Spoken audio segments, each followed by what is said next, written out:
आचार्य coulomb का सौभाग्य है जिन्होंने ज्ञान के क्षेत्र में, शिक्षा के क्षेत्र में एक आदर्श, प्रशस्त, श्रेष्ठ भूमिका निभाई और अपने इस आचार्य कुलम के मार्गदर्शक के रूप में जो हम सब का सदा मार्गदर्शन करते हैं, सबको के लिए एक बहुत बड़ी प्रेरणा है और उनकी उपस्थिति ही हमारे सबके लिए एक बहुत बड़ा गौरव है। भारतीय शिक्षा व्यवस्था में जो एक प्रामाणिक परिवर्तन की, उसमें भारत और भारतीयता के आधान की जो आवश्यकता थी, उस क्षेत्र में जिन्होंने बहुत बड़ा काम किया कि शिक्षा कैसी हो। शिक्षा मात्र जो है वो कुछ सूचनाएं नहीं है, शिक्षा तो समग्र जीवन के रूपांतरण के लिए, उसमें दिव्यता का आधान करने के लिए, मानव को महामानव बनाने के लिए है। ऐसी श्रेष्ठ परंपरा का जिन्होंने पूरी शिक्षा व्यवस्था में आधान किया, ऐसे आदरणीय श्री जी.एस. राजपूत जी का एक बार पुनः सबकी ओर से बहुत बहुत अभिनंदन है। और उनके साथ में हमारे बीच अपने इस मार्गदर्शकों की श्रेणी में श्री डॉक्टर सुरेंद्र कुशवाहा जी, उनका भी एक बार सबकी ओर से बहुत बहुत अभिनंदन है जो उन्होंने काशी विश्वविद्यापीठ और रांची विश्वविद्यालय से लेकर के शिक्षा व्यवस्था में बहुत बड़ी सेवाएं दी हैं।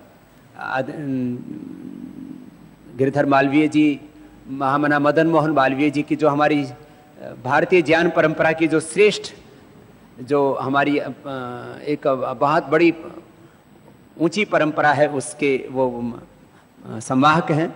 आदरणीय श्री चंद्रकृष्ण शास्त्री जी के बारे में परिचय देने की इसलिए आवश्यकता नहीं क्योंकि आप सबको पढ़ाते रहते हैं और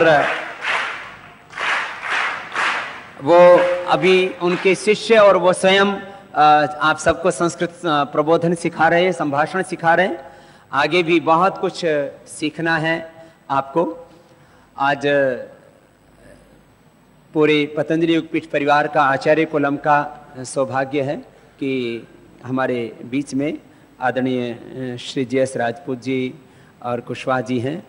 तो मैं चाहूँगा सब बच्चों का वो मार्गदर्शन भी करें और आपसे पूछे भी कुछ कि जो वैदिक शिक्षा और आधुनिक शिक्षा की ये जो संयुक्त परंपरा की नींव यहाँ पर डाली है, और हमने इसके उद्घाटन के दिन ही इस बात को कहा था कि यह हमारा एक पायलट प्रोजेक्ट है कि भारत की शिक्षा व्यवस्था कैसी हो तो हम कह सकें आचार्य ऐसा, और भारत के बच्चे, भारत के विद्यार्थी, भारत के युवक युवतियां कैसे हों तो आप जैसे हों, आचार्य कुलम के विद्यार्थियों जैसे हों, ऐसे आपको श्रेष्ठ बनना है। मैं पतंजलि विश्वविद्यालय और पतंजलि आयुर्वेद कॉलेज से जब चल रहा था तब एक बात कही थी, वो मैं यहां पर आपको भी दोहराना चाहता हूं कि हम क्या चाहते हैं आपसे। जैसे अपेक्षाएं होती है ना, माता पिता की, गुरुओं की, समाज की, राष्ट्र की, और मैं तो कहता हूं उसको आध्यात्मिक रूप से भगवान की भी हमसे अपेक्षाएं हैं। हमके सबके मूल पिता, मूल माता, मूल रचयिता इस ब्रह्मांड का कौन है? परमात्मा। तो जैसे हमारे माता पिता की हमसे अपेक्षाएं हैं, गुरुओं की अपेक्षाएं, ऐसे उस भगवान की भी हमसे अपेक्षाएं हैं। तो हमारी आपसे क्या अपेक्षाएं हैं कि भविष्य में, अभी उसमें वक्त लगेगा, 10-15 साल लगेंगे ना, शॉर्टकट कहीं पर नहीं है। हमें शाक सब्जी चाहिए तो बीज बोते ही क्या लौकी, तोरई, करेला, टमाटर मिल जाता है? तो हमें लौकी, तोरई, करेला, टमाटर, शाक सब्जियां पाने के लिए कम से कम कितना महीना इंतजार करना पड़ता है? धनिया आदि भी हो तो 1 से 2 महीना। 1 से 2 महीने इंतजार करना पड़ता है। और फिर हमको गेहूं बाजरा चाहिए तो कितना दिन इंतजार करना पड़ता है? 4 महीना। आप में से किसानों के बच्चे, गांव के बच्चे कितने हैं? हाथ उठाना। गांव वाले बच्चे तो आप लोगों ने खेत में देखा है ना? ठीक, नीचे कर लो। जो शहर वाले हैं उनको भी दिखा देंगे, खेत दिखा देंगे आपको। फिर एक आम का पेड़ में से आम लगता है तो कितना दिन इंतजार करना पड़ता है? आजकल बहुत हाइब्रिड भी आ गया हो तो कम से कम 1-2 साल तो फिर भी लगता है। आजकल ये जो आता है ना, बहुत जल्दी आ जाता है। आम्रपाली छोटे छोटे इतने इतने पेड़ों पर आ जाता है ना? बहुत फास्ट प्रोग्रेस हो रही है ना। तो भी फिर जैसे कोई बड़ा पेड़ है उसमें फल लगने में कितने साल लग जाएंगे? 5 साल ऐसा।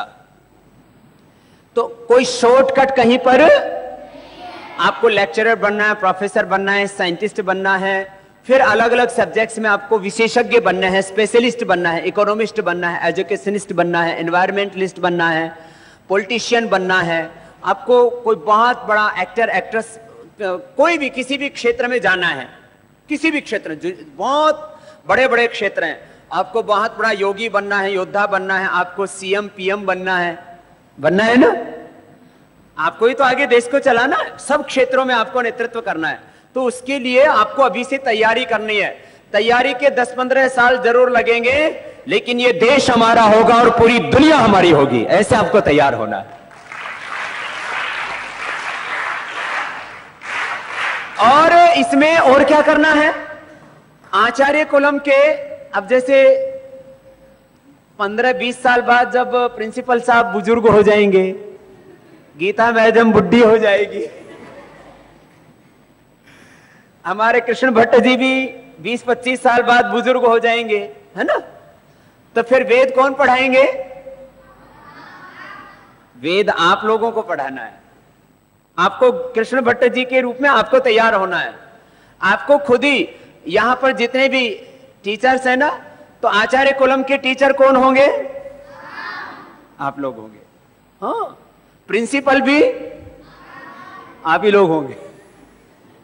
प्रिंसिपल भी आपको ही बनना है, टीचर भी आपको ही बनना है, और फिर विश्वविद्यालय में लेक्चरर, प्रोफेसर, और वहां के वाइस चांसलर और चांसलर। मैं चांसलर हूं, लेकिन मैं आपको ही वाइस चांसलर, आचार्य भाषण जी है, वाइस चांसलर, चांसलर, ये ही नहीं, पतंजलि योगपीठ से लेके, पतंजलि आयुर्वेद से लेकर के, योगग्राम से लेकर के, इस सारे काम का नेतृत्व सब आपको ही करना है। ऐसा आपको तैयार होना है। इतने बड़े रूप में आपको तैयार होना है। तो कल को पतंजलि योगपीठ भी किसको चलाना है? आपको ही चलाना है। सच्ची बता रहा हूं मैं आपको। हाँ, पतंजलि योगपीठ भी आपको ही चलाना है। मेरे स्थान पर मैं रहूंगा तो मैं आपको बताता रहूंगा। जैसे परिवार में पिता जब बड़े हो जाते हैं तब पिता का सारा काम, उसका बिजनेस, उसका घर परिवार, उसका जो भी सोशल रेस्पॉन्सिबिलिटी है, उसकी जो भी सारे सांसारिक व्यावसायिक दायित्व है, कौन संभालता है उसका? तो हमारे बेटे कौन है? हमारी बेटियां कौन है? आप ही लोग। हाँ, ये सच्ची बात है। लोग तो शादी कराते हैं, उनके बेटा बेटी होते हैं, है? सन्यासी शादी नहीं कराते, उनके ज्ञान संबंध से ज्ञान संतति होते हैं। तो आप सब हमारे बेटा बेटियां, और आपको पतंजलि योगपीठ नहीं, पूरे देश को संभालना है, पूरी दुनिया को संभालना है। तो आपका इतना बड़ा लक्ष्य है, तभी तो आप बड़े बन पाएंगे ना। और आपको ऐसे बनना है। देश का सारा सिस्टम कैसा हो, तो उसके लिए स्वदेशी व्यवस्था, तो एजुकेशन सिस्टम से सब कुछ बदलेगा। देश का हेल्थ, देश का एग्रीकल्चर, देश का एनवायरमेंट, देश का जुडिशियरी सिस्टम, देश का पॉलिटिकल सिस्टम, उसको किसको चलाना है, किसको नेतृत्व करना है? जोर से तो बोलो। आपको नेतृत्व करना है, लीडरशिप आपको करनी है। मैं बार बार बोलता था और क्या बोलता हूं बार बार, ऑक्सफोर्ड, हार्वर्ड, कैम्ब्रिज, ये विदेशी विश्वविद्यालयों से, विदेशी शिक्षा संस्थानों से पढ़कर के आने वाले भारत का नेतृत्व नहीं करेंगे, स्वदेशी शिक्षा पद्धति से पढ़ने वाले भारत का नेतृत्व करेंगे। ऐसे आपको तैयार होना है, ठीक बात है ना। तो आज इस विजन को और आपको क्लियर करना है, और फिर आपको कैसे बनना है, किसके समकक्ष बनना है। आदरणीय श्री राजपूत जी अभी विश्वविद्यालय में बच्चों से कह रहे थे कि हमको किसके समकक्ष बनना है। तो हमारा सामने हमारा आदर्श होता है ना, हमारे रोल मॉडल, हमारे आइकॉन, हमारे आदर्श कौन है हमारे, बोलो जोर से बोलो, हमारे आदर्श, हमारे रोल मॉडल, हमारे आइकॉन कौन है हमारे, जोर से बोलो, ऋषि मुनि। तो हमारे रोल मॉडल, हमारे आइकॉन, हमारे आदर्श कौन है हमारे,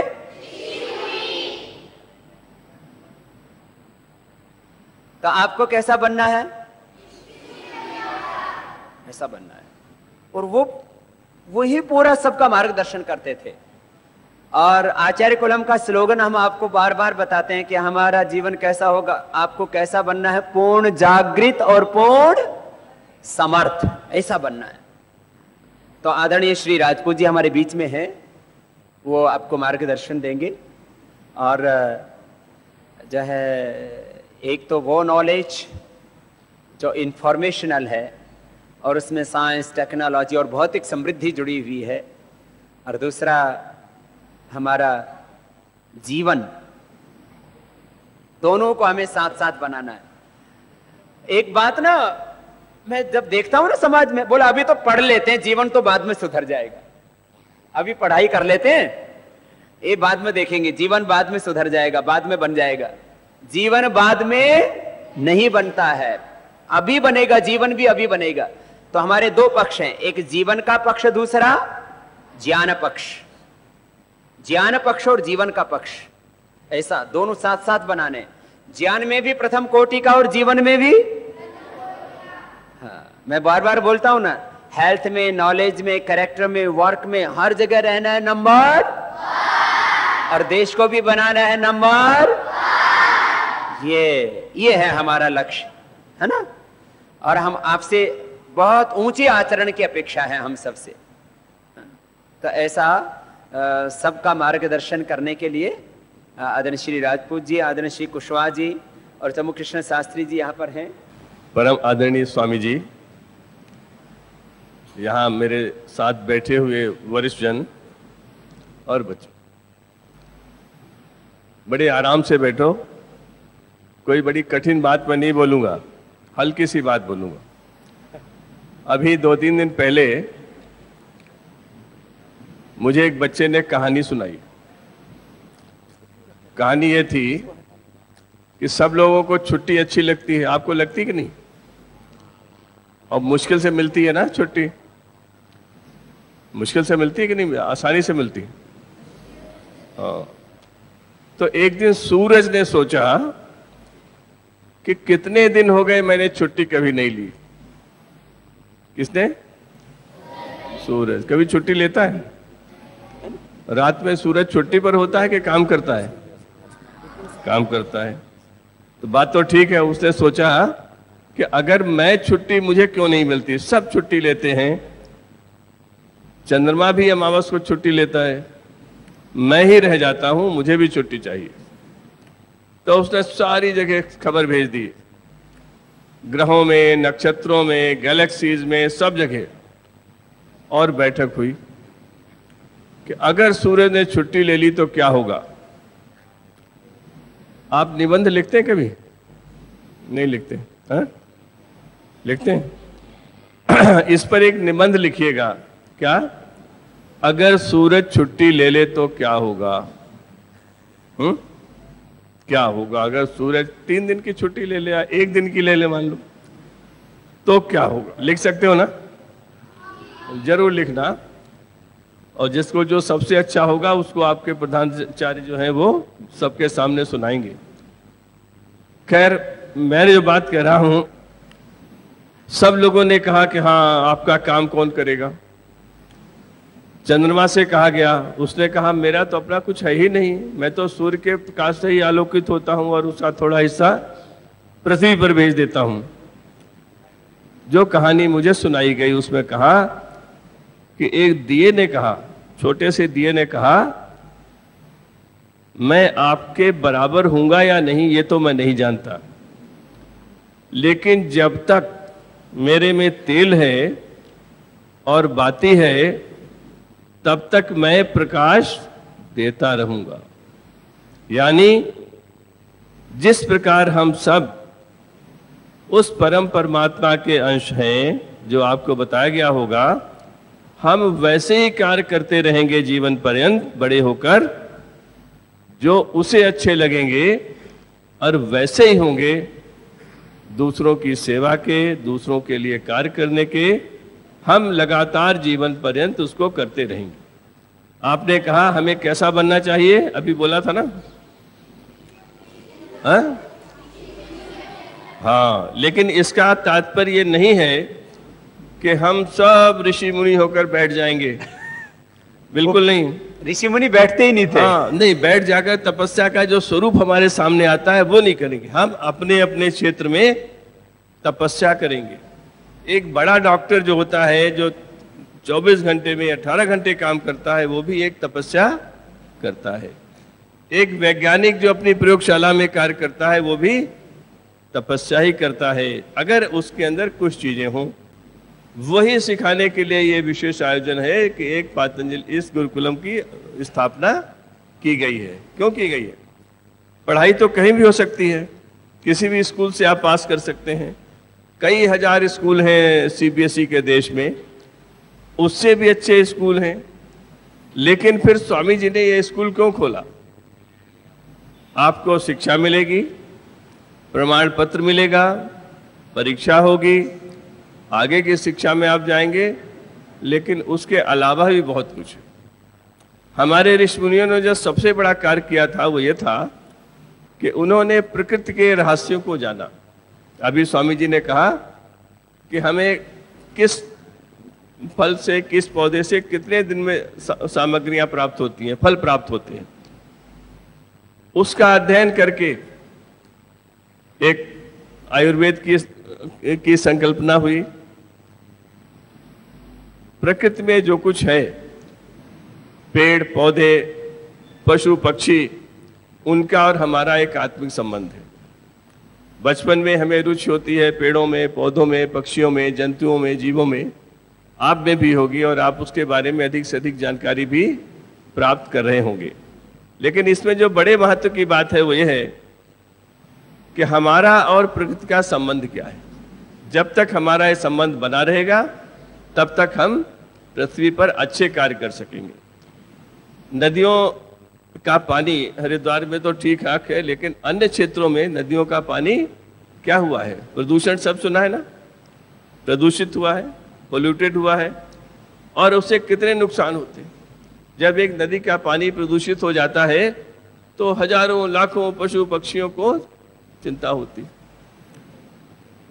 हमें इस सब को बचाना है आगे चलकर। अभी से आप अगर पर्यावरण के बारे में जानेंगे, मनुष्य और प्रकृति के संबंधों को जानेंगे, तो आपके अंदर ये क्षमताएं पैदा होंगी कि आगे चलकर हम अपना जीवन इनको सुधारने में कैसे लगाएं। एक छोटी सी कहानी और सुनाता हूं जो आप भूलेंगे नहीं। गांधी जी के बारे में पढ़ा है ना? है? गांधी जी एक बार इलाहाबाद में पंडित जवाहरलाल नेहरू के घर पर खाना खा रहे थे, दोपहर का खाना खाया है, और उसके बाद हाथ धोने गए तो उस समय वॉश बेसिन तो होता नहीं था। जवाहरलाल नेहरू ने लोटे में पानी लिया और गांधी जी का हाथ धुलाया। गांधी जी का ध्यान कहीं और था, वो हाथ धोते रहे धीरे धीरे, और पंडित जी ने एक लोटा पानी डाला, फिर दूसरा लोटा पानी डाला, तब भी उनका ध्यान भंग नहीं हुआ। सोचो, ऐसे करते रहे। तीसरा जब पानी डालने लगे तो गांधी जी एकदम विचलित हो गए। उन्होंने कहा, अरे मैंने 2 लोटे पानी बर्बाद कर दिया, ये तो बड़ा अनर्थ हो गया, ये तो मुझसे पाप हो गया। तो जवाहरलाल नेहरू ने कहा, आप क्यों चिंता करते हैं? यहां तो गंगा नदी प्रवाहित होती है, पानी ही पानी है, 2 लोटे पानी से कोई नुकसान नहीं होगा। उन्होंने कहा नहीं, इस पानी पर केवल मेरा अधिकार नहीं है, केवल तुम्हारा अधिकार नहीं है, केवल मनुष्यों का अधिकार नहीं है, इस पर जलचर जीव जंतुओं का भी अधिकार है, पक्षियों का अधिकार है, पेड़ों का अधिकार है। इसलिए हमें एक थोड़ा सा पानी भी बर्बाद नहीं करना चाहिए। इतने बड़े बड़े ज्ञान की बातें, उन्होंने भविष्य को देखा था कि पानी की कमी होगी, लोगों की संख्या बढ़ेगी, पानी की कमी होगी, और ये एक सिद्धांत दिया था हमको कि बर्बाद कुछ नहीं करना है, चाहे वो पानी हो, कोई भी साधन हो, कमरे में बिजली हो, कुछ भी चीज का दुरुपयोग नहीं करना है, हर चीज का समुचित उपयोग या सदुपयोग ही करना है। अगर इस सिद्धांत को हम माने तो एक वाक्य और है जो आपको याद हो जाएगा, अगर आप सुन लेंगे, बड़ा अच्छा वाक्य है। वो वाक्य ये है कि मनुष्य के लिए प्रकृति ने बहुत कुछ बनाया है। गाय हमें दूध देती है, हमें कितने प्रकार के फल मिलते हैं, पानी मिलता है, क्या क्या नहीं मिलता है, शुद्ध वायु मिलती है, सब मिलता है। तो एक वाक्य है जो याद रखना कि प्रकृति में हर व्यक्ति की आवश्यकता पूर्ति का साधन उपलब्ध है। ऐसा सब कुछ है, खाने के लिए, पीने के लिए, रहने के लिए, मनोरंजन के लिए, सुंदरता को देखने के लिए, पर्यटन के लिए, सारे साधन हमारे पास भगवान ने दिए हुए हैं। कुछ लोग कहते हैं प्रकृति ने दिए हुए हैं, लेकिन कैसे भी कहें, दिए हैं कि नहीं दिए? क्यों? सारे साधन दिए हुए हैं प्रकृति ने हमें, सब कुछ है, बहुत सुंदर है, पेड़ पौधे, हरियाली, क्या क्या नहीं है। लेकिन जब हम लालच पर उतर आते हैं तो हमारे जंगल कट जाते हैं, हमारी बड़ी बड़ी नदियां बर्बाद हो जाती हैं, हमारे यहाँ पेड़ पौधे कटते रहते हैं, और फिर उत्तराखंड जैसी त्रासदी हो जाती है। इसलिए यहाँ पर जो सबसे बड़ी सीखने की बात है कि हम अपना और प्रकृति का संबंध कैसा हो, इसका अध्ययन करेंगे, इसको समझने की कोशिश करेंगे, और हमेशा इस बात का प्रयास करेंगे कि हम सम्मान से प्रकृति को देखें। हमारे इस देश में हमें प्रारंभ से सिखाया जाता है कि विद्या जो है मनुष्य को विनम्र बनाती है। क्या बनाती है? विनम्र बनाती है। विनम्रता का अर्थ है जैसे जैसे हम बड़े होंगे हम दूसरों का और अधिक आदर करेंगे। अगर हमने ऐसा नहीं किया तो हमारी विद्या में कहीं न कहीं कमी रह जाएगी, और जब हम विनयशील हो जाएंगे तब हम इस लायक होंगे कि हम पैसे भी पैदा करें। हमारे यहाँ कहा गया है धनार्जन करना आवश्यक है और हमें करना चाहिए, लेकिन कैसे करना चाहिए? सही ढंग से करना चाहिए, बिना लालच के करना चाहिए, अनधिकार नहीं करना चाहिए। लेकिन एक बहुत बड़ी बात है, इस समय जो सबसे बड़ी बात आपके मन में बैठ जानी चाहिए वो है यहाँ पर रहते हुए कि मैं बड़ा होकर, मैं बड़ी होकर अवश्य धनार्जन करूंगी, डॉक्टर बनूंगी, इंजीनियर बनूंगी, अध्यापक बनूंगी, पतंजलि में रहकर सेवा करूंगी, लेकिन हाँ अपने माता पिता के लिए, अपने परिवार के लिए धन की आवश्यकता होगी, अर्थ की आवश्यकता होगी, वो चाहिए। लेकिन मुझे यह भी पता होना चाहिए कि आज हमारे देश के बहुत युवा जो 1 करोड़ 2 करोड़ का पैकेज बहुराष्ट्रीय कंपनियों में ले रहे हैं, जानते हो कितने घंटे काम करते हैं? कंप्यूटर पर 18 घंटे 16 घंटे काम करते हैं, और 28 वर्ष की उम्र में उनको एक पट्टा बन जाता है। जानते हैं क्या होता है? यहाँ शरीर साथ नहीं देता, कंप्यूटर पर करते करते बीमारी आ जाती है। कमी कहाँ रह गई? 2 बातों की कमी रह गई। पहली, विद्या अध्ययन के समय शरीर का स्वस्थ होना परम आवश्यक, जो यहाँ पर कराया जाता है। स्वस्थ शरीर ही स्वस्थ मन के लिए आवश्यक है, और स्वस्थ मन क्या होता है? जो पैसे के पीछे भागता नहीं है, मानव मूल्यों के प्रति भागता है, सही काम करने के लिए भागता है, जो ये प्रयास करता है कि मेरे हर कार्य से दूसरों को सुख मिले, मेरे देश को सुख मिले। आज हवन हो रहा था, मैंने उसमें एक शब्द सुना, राष्ट्राय स्वाहा। मुझे बहुत अच्छा लगा, मुझे लगा ये तो मैंने कभी सुना ही नहीं। तब मुझे याद आया कि आप सब जानते होंगे, भगत सिंह को जानते हैं ना, चंद्रशेखर आजाद का नाम सुना है, राम प्रसाद बिस्मिल का नाम सुना है? ये कैसे लोग थे जिन्होंने किसी चीज की परवाह नहीं की, केवल अपने राष्ट्र की परवाह की। और उनके बलिदान के कारण आज हम यहां पर गुलाम नहीं हैं, स्वतंत्र देश के नागरिक। मैं जब पैदा हुआ था तो देश गुलाम था, हम गुलाम थे। लेकिन उनके वजह से, उन्होंने भी शिक्षा प्राप्त की थी, वे भी पढ़े लिखे लोग थे, वे भी अच्छी नौकरी कर सकते थे, धन पैदा कर सकते थे। उन्होंने सोचा नहीं, हम गुलाम कैसे हो गए? हमारा देश तो बड़ा श्रेष्ठ था, हम तो दुनिया भर को, सारे को अपना भाई बहन मानते थे। हम तो कहते थे कि हम सारा विश्व ही हमारा परिवार है, हमारा कुटुंब है। फिर हम कमी कहाँ रह गए? हमारी जो शिक्षा पद्धति थी उसको विदेशों ने तहस नहस कर दिया। उस तहस नहस से क्या हुआ? हम अपने ज्ञान को भूल गए, हम अपने पुरखों को भूल गए, हम अपने ऋषियों मुनियों को भूल गए। हम भूल गए कि इन ऋषियों मुनियों ने बैठकर जो तपस्या की थी उसमें भगवान का नाम लिया था, लेकिन साथ ही साथ सोचा था कि सूरज चलता है या पृथ्वी चलती है। और उन्होंने कहा नहीं, सूरज स्थिर है, पृथ्वी चक्कर लगाती। बहुत पहले, हजारों साल पहले हमने ये कह दिया था। तब दुनिया में कोई देश ये बात नहीं जानता था, ना कोई मानता था। तब हमारा इतना ज्ञान अधिक था। हमने गणना की कि कितने दिन बाद, कितने मिनट के बाद सूर्य ग्रहण पड़ेगा, कब चंद्र ग्रहण पड़ेगा। ये हमारे ज्ञान परंपरा का अंश है। इतने ज्ञानी थे हमारे पुरखे हजारों साल पहले। मगर फिर हम कैसे गुलाम हो गए, दूसरे हमारे ऊपर हावी कैसे हो गए? क्योंकि उन्होंने हमारी शिक्षा व्यवस्था को तोड़कर तहस नहस कर दिया। आज स्वामी रामदेव, उनके यहाँ के साथी ये प्रयास कर रहे हैं कि जो हमारी पहले की अध्ययन पद्धति थी, क्या थी? ज्ञान को प्राप्त करने की, नया ज्ञान बनाने की, ज्ञान के सृजन करने की और ज्ञान के उपयोग की, उसको पुनर्स्थापित किया जाए। उस ज्ञान को जानने के लिए, आगे बढ़ने के लिए पीछे का जानना आवश्यक, अपने देश पर अभिमान करने के लिए अपने इतिहास को जानना आवश्यक है, अपने को आगे बढ़ाने के लिए अपने आदर्श उपस्थित करने के लिए यह भी आवश्यक है कि वो कौन लोग थे जो मेरे लिए आदर्श हो सकते हैं। साहस के लिए स्वामी विवेकानंद हमारे आदर्श हो सकते हैं, ज्ञान के लिए वे हमारे आदर्श हो सकते हैं, साहस के लिए भगत सिंह हमारे आदर्श हो सकते हैं, बलिदान के लिए चंद्रशेखर आजाद हमारे आदर्श हो सकते हैं। इसलिए हमारे इतिहास को जानना आवश्यक। इस इतिहास को विदेशी शासकों ने तोड़ा मरोड़ा था, हमें उससे दूर कर दिया था। हमें फिर से उसको अध्ययन करना है। वो आपको यहाँ मिलेगा।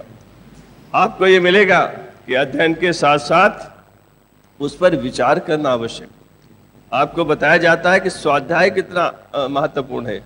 स्वयं सोचिए, चिंतन करिए, मित्रों के साथ बातचीत करिए और उसके बाद ज्ञान का उपयोग करिए। एक बड़ी मशहूर कहानी है, घटना है, उसका वर्णन है। तक्षशिला जो हमारे परंपरागत विश्वविद्यालयों में बहुत आगे था, वहां की घटना बताई जाती है।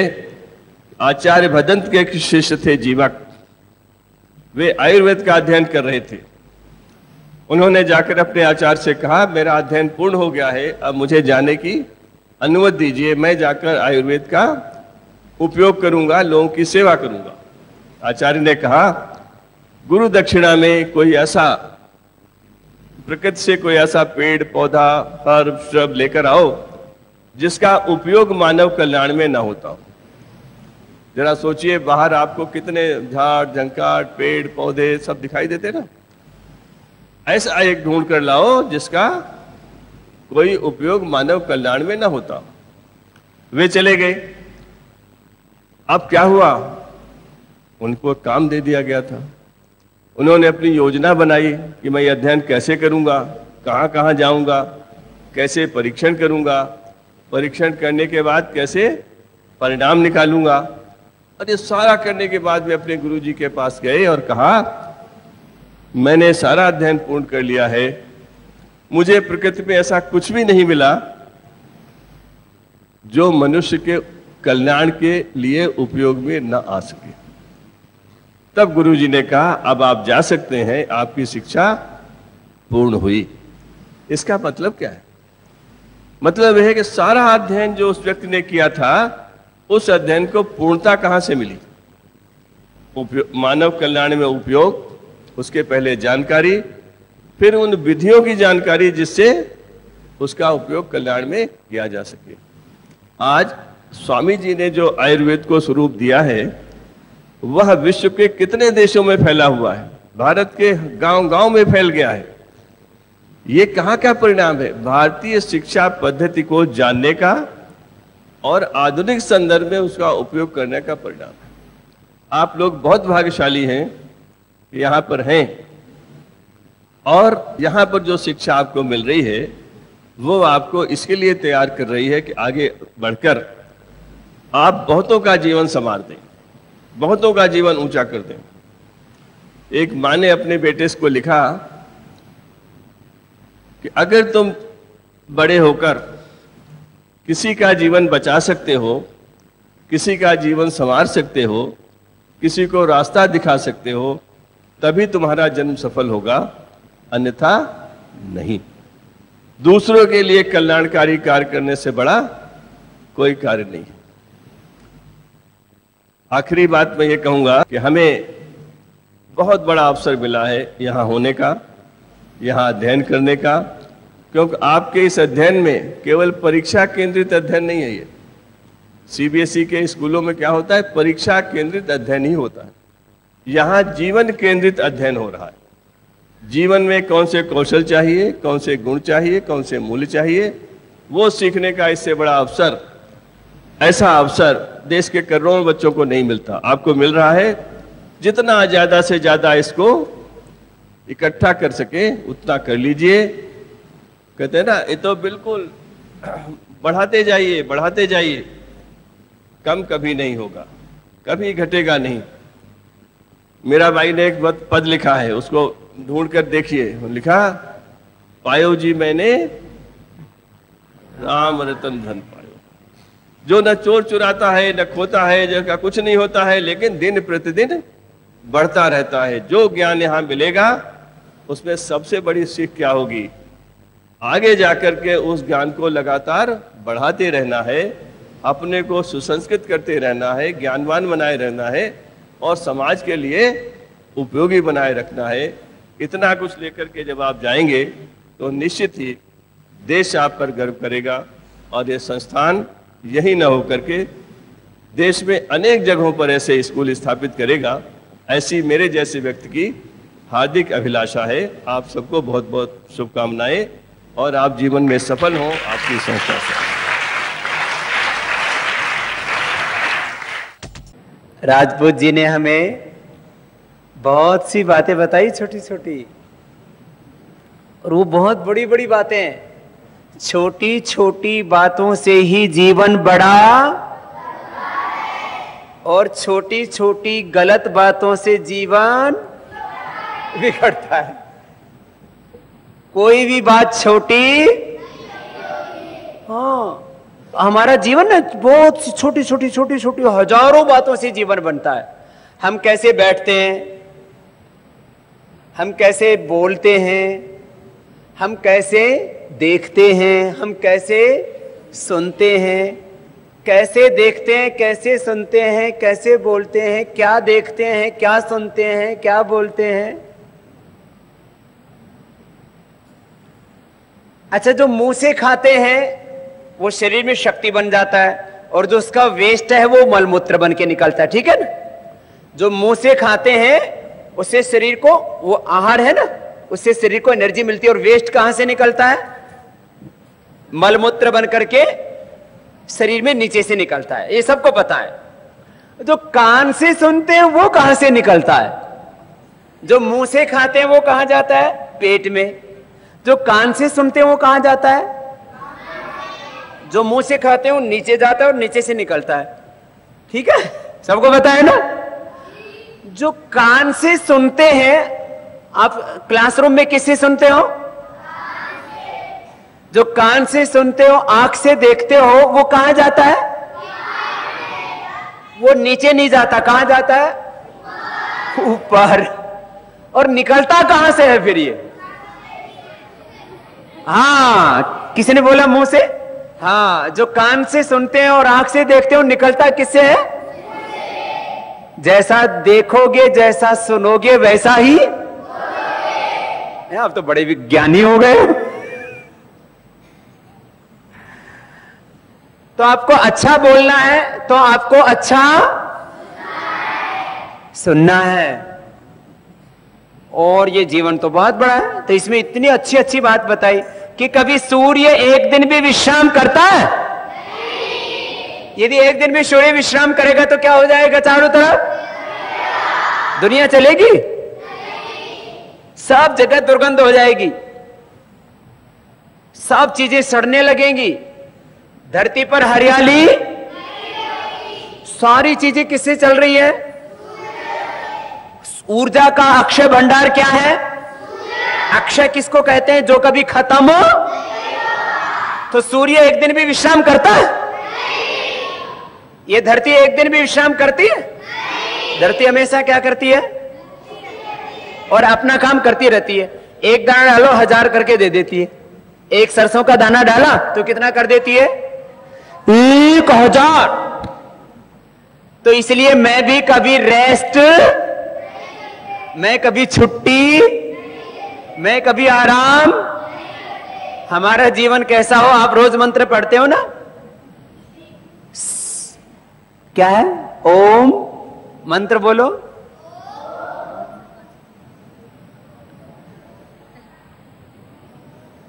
पूरा मंत्र बोलो तो इसमें सूर्य और चंद्रमा का नाम आता। सूर्यो ज्योति ज्योति हो गया, और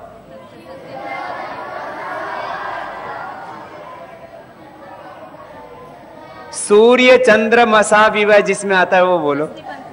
स्वस्ति बोलो। स्वस्ति पंथाम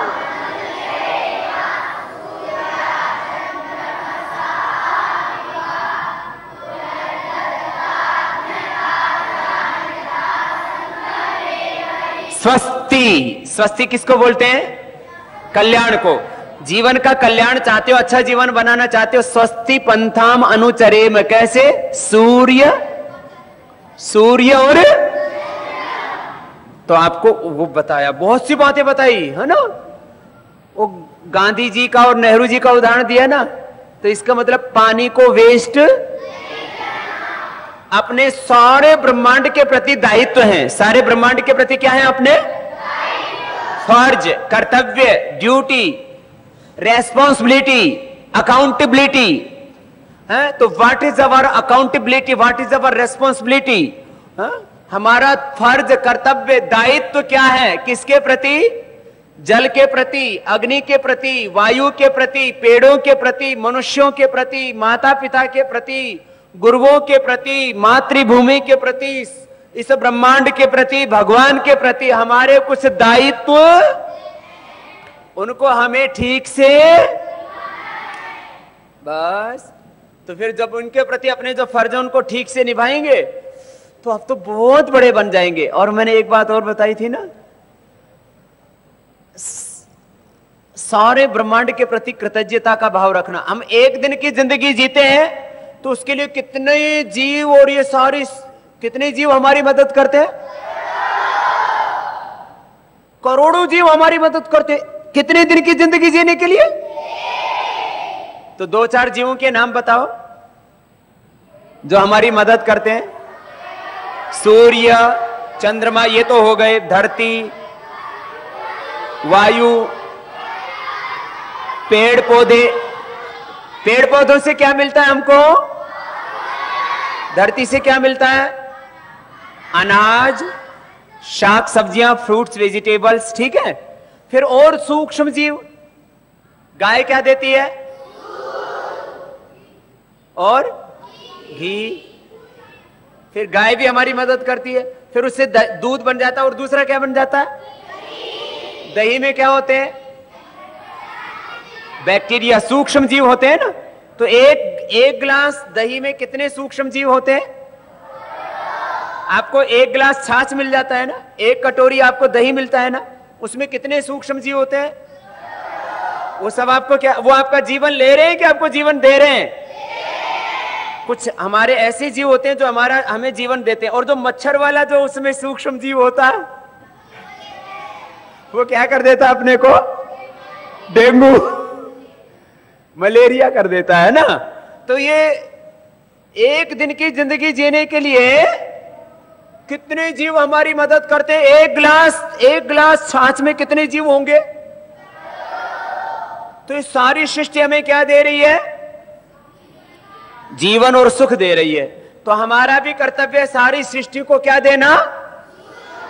उसी को बोल रहे थे राजपूत जी की सबकी क्या करना? सेवा। सबकी क्या करना अपने को? सेवा। अब जो भी बनेंगे हम, डॉक्टर बने, इंजीनियर बने, साइंटिस्ट बने, हाँ, मेरी तरह से योगी बने, साधु बने, हाँ? मैं अच्छा काम कर रहा हूं कि बुरा काम? अच्छा काम कर रहा हूं। मैंने एक आचार्य कुलम किसके लिए बनाया? ये योगपीठ किसके लिए बनाया? ये दवाइयां किसके लिए बना रहे हैं?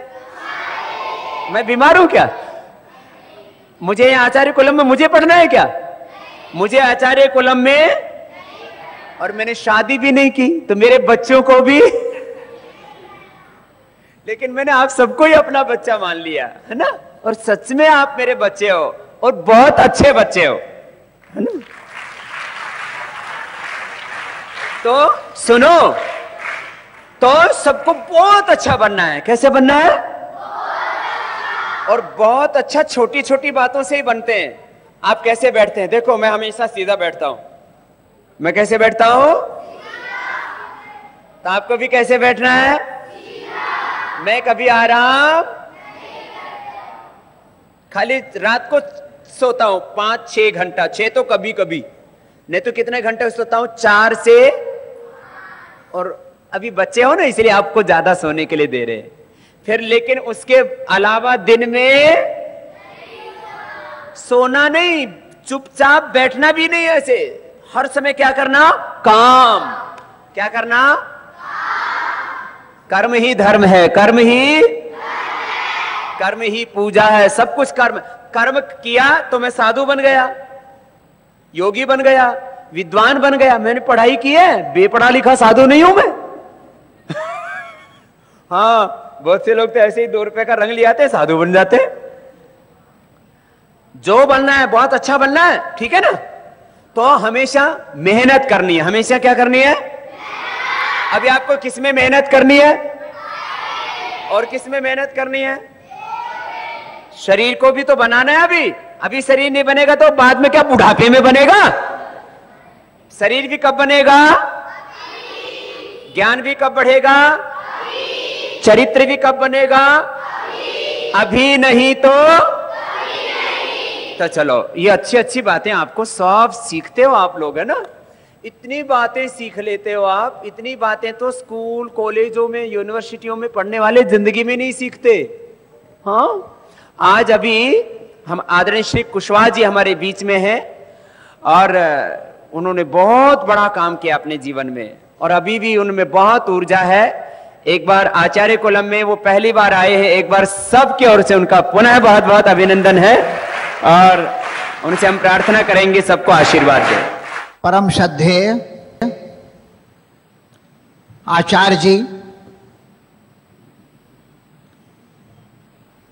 हम सबके लिए बहुत ही प्रेरणा स्रोत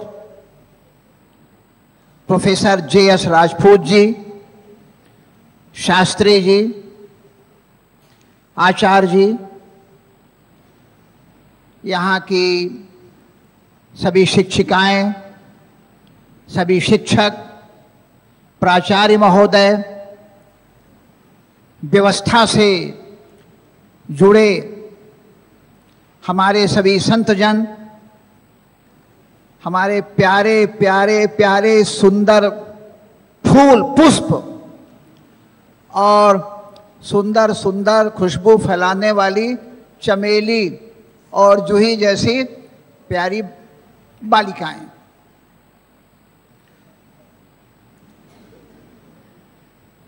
एक ये लगता है कि हमने बड़ा पुण्य किया होगा, कुछ अच्छा काम किया होगा, तो मुझे इस सपनों की दुनिया में आने का अवसर मिला।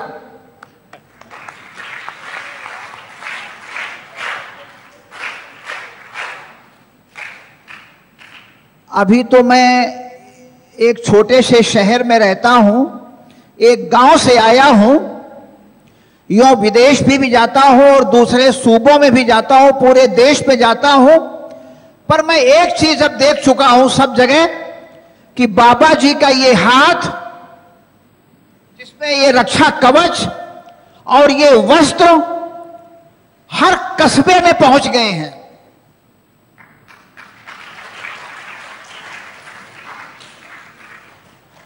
जिसको हम कहते हैं कोई शाख बनी है। शाख कब बनती है? जब उस शख्सियत पर हमें विश्वास होता है। तो गांव गांव में हमारे बाबा जी पहुंच गए, कस्बों में बाबा जी पहुंच गए, शहरों में बाबा जी पहुंच गए, विद्यालयों में बाबा जी पहुंच गए, विश्वविद्यालयों में बाबा पहुंच गए, इंजीनियरिंग कॉलेज में, एग्रीकल्चर कॉलेज में, ऐसी कोई जगह नहीं है जहां पर बाबा जी नहीं हैं।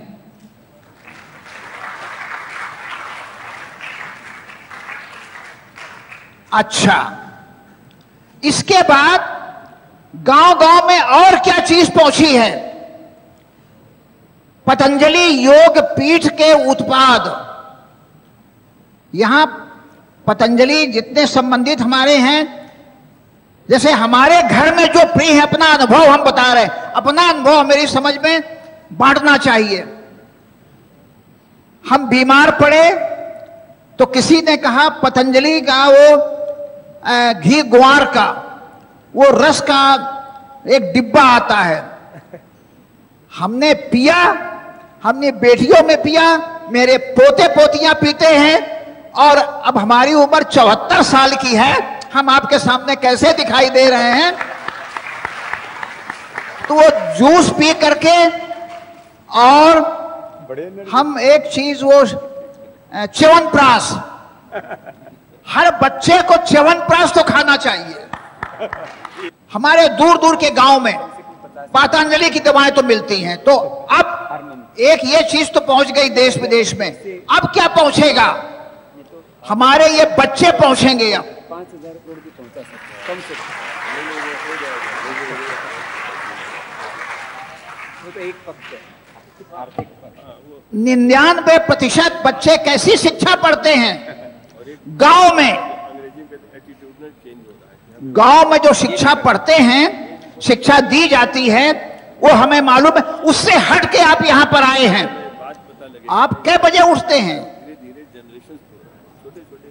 4:45। तमाम बच्चे 4, 4:30 पर उठ जाते होंगे, 9, 9:30 पर सो जाते हैं। पूरी नींद आपको दी जाती है 7-8 घंटे की। इसके बाद दिन भर आप सब काम में लगे रहते हो ना। मैं भी गांव से आया हूं, प्रोफेसर राजपूत जी गांव से आए, बाबा जी गांव से आए, आप भी गांव से आए, हम सब गांव वाले हैं। अब सब शहर वाले हो गए। सबके पूर्वज 2, 3, 5 पीढ़ी पहले तो सभी गांव वाले हैं। सब यहां पर तो वहां शहर थे ही नहीं, सब ग्रामीण सभ्यता थी। चंद्रगुप्त मौर्य का काल देख लीजिए, आप अशोक सम्राट का काल देख लीजिए, ये सब गांव, ये बिल्कुल वही था। और एक बात का ध्यान रखें, कहते हैं जैसे जैसे उम्र बढ़ती है, अभी मैंने पढ़ा, यहां पर्चा भी है और बाबा जी ने बताया भी है, 1% बुराई आती है। अगर हम माने 100 साल जिंदा रहेंगे तो वो तो बहुत मुश्किल होता, कोई जिंदा विंदा नहीं रहता। तो हमें उस बुराई को रोक लेना है, अर्थात हम जहां हैं वहीं रुक जाएं। हम विकास करें, मानवीय गुणों का विकास करें, शिक्षा का विकास करें, गुणों का विकास करें, लेकिन कोई बुराइयां अपने में ना आने दें। हम कोई बुराई ना आने दें। तो आज एक ये पायलट प्रोजेक्ट के रूप में हमारे देश में एक संस्था खड़ी हुई है। हमें ऐसा लगता है स्वामी जी, आपकी प्रेरणा से और आशीर्वाद से ये बड़े बड़े शहरों में, उसके बाद गांव में आपका ये जो एक सपना है कि भारत को हमें कैसा बना देना है और हमें विश्व के समानांतर एक दूसरी व्यवस्था खड़ी कर देनी है शिक्षा के क्षेत्र में, तो आप में बच्चों जैसी सरलता है। आप हंसते हो तो बच्चे लगते हो, आप व्यवहार जो करते हो बच्चों जैसा है। यही हमारे लगता है कि हमारे बच्चे भी आपके बैठने का, आपकी एक एक बात का, जैसे एक वेद मंत्र होता है, उस बात को उसी प्रकार से हृदय में बैठालते हैं। यहां से सुनते हैं तो यहां ले जाते हैं, और यहां ले जाते हैं तो यहां बस यहां तक सीमित रहता है, और ईश्वर करे ये सब यहीं तक सीमित रह जाए, उसके नीचे न जाए, यहां न जाए। अगर यहां जाए तो अच्छी भावना के साथ जाए, बुरी भावना के साथ हाथ में न जाए। तो बच्चों, आप अपने को न्यौछावर कर दो। मैं उस गांव का हूं, मेरी शादी कहां हुई? चंद्रशेखर आजाद के गांव में बाबा जी, उन्नाव के एक गांव में चंद्रशेखर आजाद जी के गांव में मेरी शादी हुई। बच्चे थे, जानते नहीं थे, लेकिन अब उसका महत्व जब हम प्रोफेसर राजपूत, आप सब लोग आप ऐसे वातावरण में आते हैं तो मुझे अब महत्व उसका समझ में आने लगा है कि ईश्वर ने लगता है मेरा संबंध भी ऐसी जगह से क्यों जोड़ दिया।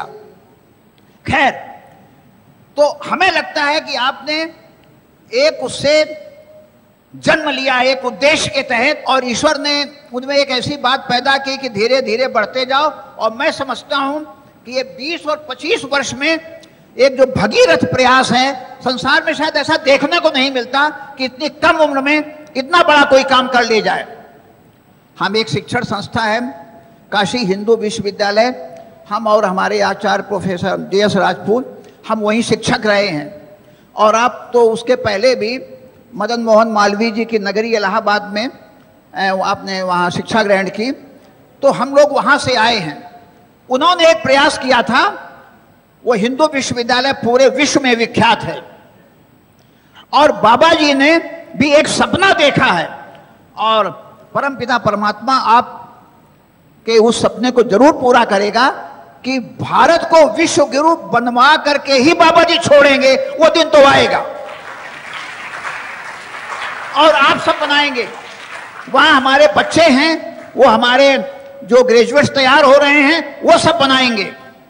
मैं ज्यादा कुछ नहीं कहना है, आप में यही मुस्कुराहट बनी रहे, यही बालपन स्वभाव बना रहे, और नित नित रोज रोज कोई गुण आप लेते रहो, आलस ना आवे, मन से पढ़ो, और इस भावना के साथ कि हमें अपने परिवार को देना है, अपने समाज को देना है, अपने देश को देना है, और पूरे विश्व को देना है, पूरे संसार को। कौन बच्चा बोला था? पूरे संसार को देना है। तो भगवान आपको इस लायक बनाएगा कि आप पूरे संसार को सब कुछ दे सकोगे। भारत को एक विश्व गुरु बना दो। हम सब आपके साथ हैं। बहुत बहुत धन्यवाद। मैं तो सोच रहा था कुशवाहा जी बुजुर्ग हो गए हैं, लेकिन जैसे जैसे इनकी आयु बढ़ रही है और जवान हो रहे हैं।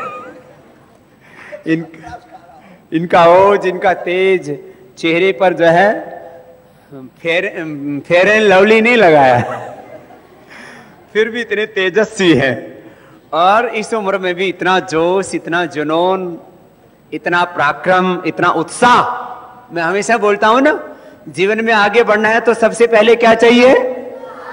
उत्साह और एकाग्रता।